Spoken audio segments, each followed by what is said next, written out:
कर्मचारी पेंशन योजना 1995 pension fund का कॉर्पस तेजी से बढ़ा, लेकिन ईपीएस 95 पेंशन नहीं। लोकसभा में फंसी सरकार। ईपीएस 95 पेंशन के मुद्दे को रखते हुए कोल्हापुर सांसद छत्रपति शाहू महाराज ने दागे सवाल। पेंशन कॉर्पस पर 2022 से 23 में मिला 51,000 करोड़ रुपए का ब्याज। न्यूनतम पेंशन 9,000 तक करने की मांग की है। पेंशन भोगियों की तकलीफ दूर करने की मांग। सूचना जी न्यूज छत्तीसगढ़।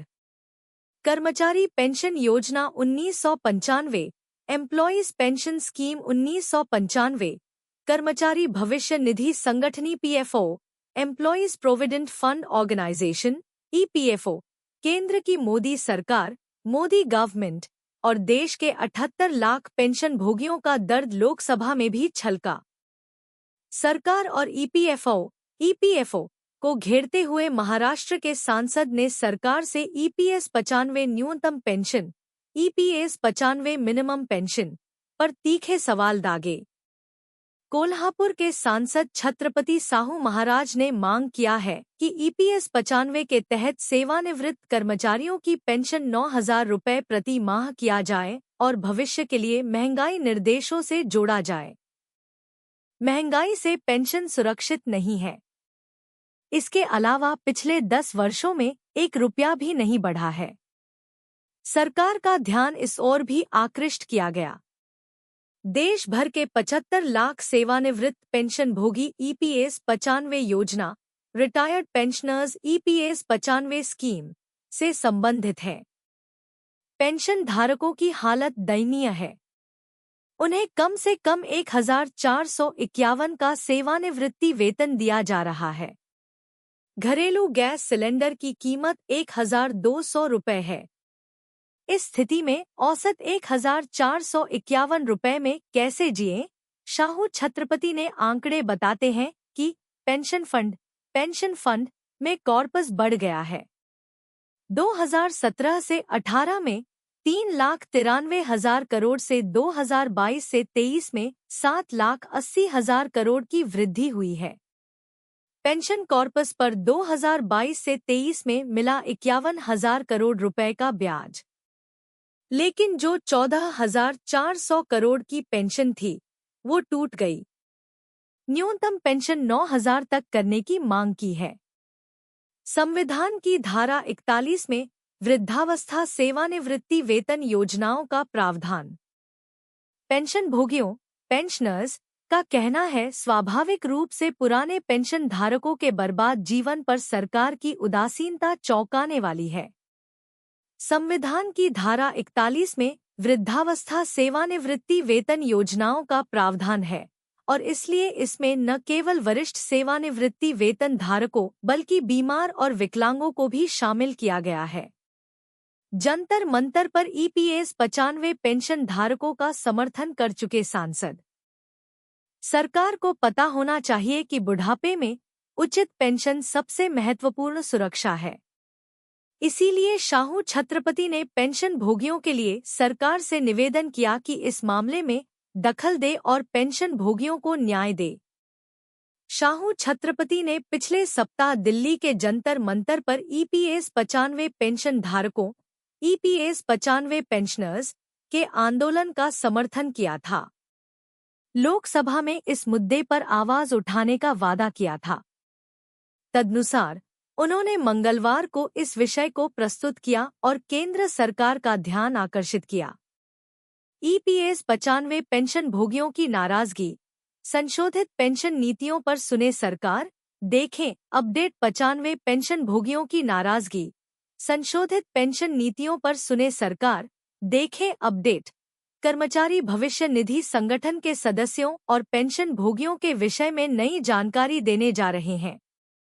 इसमें न्यूनतम पेंशन 7,500 करने की आवाज उठाई जा रही है।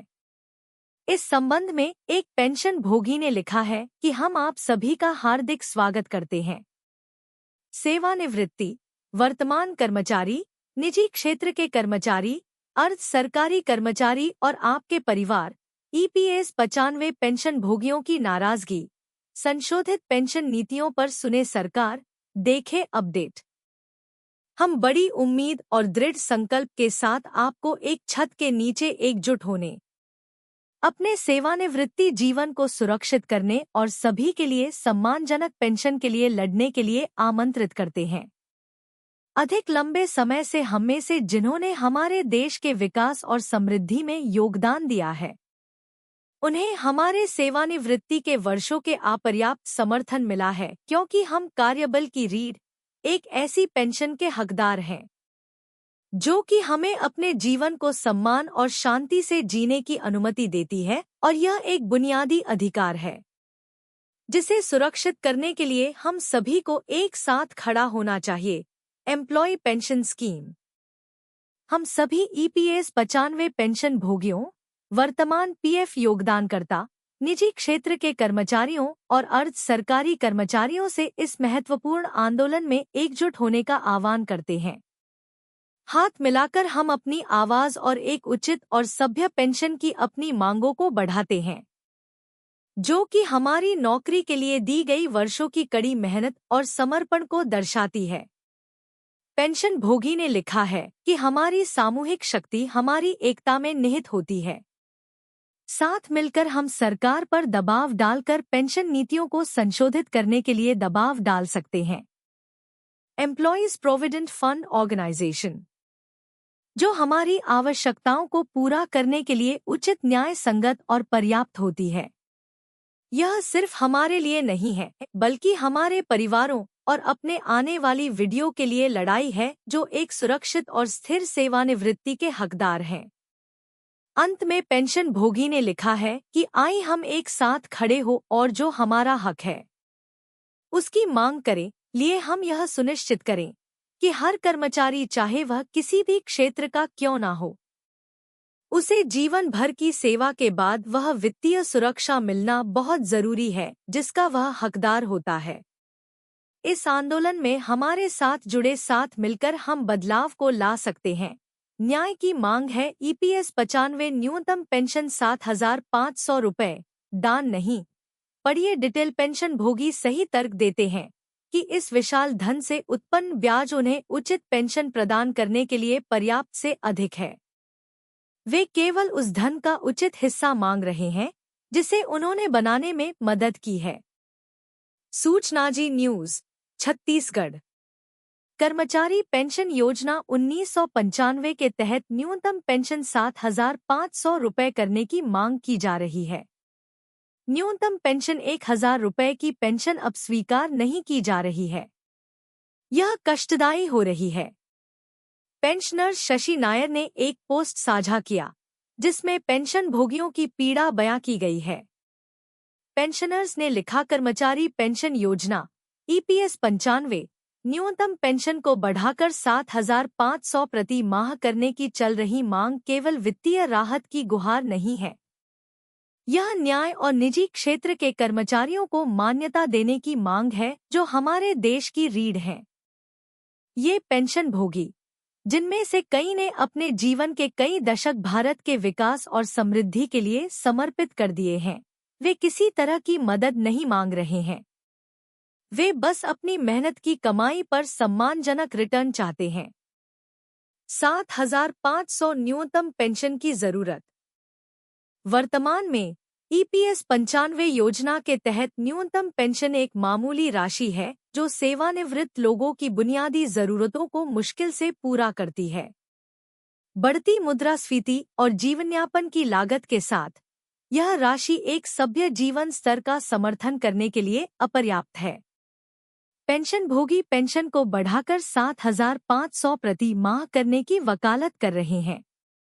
यह आंकड़ा आज की अर्थव्यवस्था में बुजुर्गों की वित्तीय आवश्यकताओं का अधिक यथार्थवादी आकलन दर्शाता है। पेंशन भोगियों का योगदान, भूले हुए करोड़ों। इस मांग का सबसे सम्मोहक पहलू यह है कि पेंशन भोगी दान नहीं मांग रहे हैं। जिस कोष से ये पेंशन ली जाती है वह उनके स्वयं के योगदान से वित्तपोषित होता है, जो वर्षों की सेवा के दौरान जमा होता है। कर्मचारी भविष्य निधि संगठन EPFO द्वारा प्रबंधित ये योगदान करोड़ों रुपए के बराबर है। पेंशन भोगी सही तर्क देते हैं कि इस विशाल धन से उत्पन्न ब्याज उन्हें उचित पेंशन प्रदान करने के लिए पर्याप्त से अधिक है। वे केवल उस धन का उचित हिस्सा मांग रहे हैं जिसे उन्होंने बनाने में मदद की है। निजी क्षेत्र, राष्ट्र की अर्थव्यवस्था के गुमनाम नायक। निजी क्षेत्र के कर्मचारी हमेशा से भारत की आर्थिक कहानी के गुमनाम नायक रहे हैं। उन्होंने उद्योगों के विकास को बढ़ावा दिया है, नवाचार को बढ़ावा दिया है और राष्ट्र की जीडीपी में बहुत योगदान दिया है।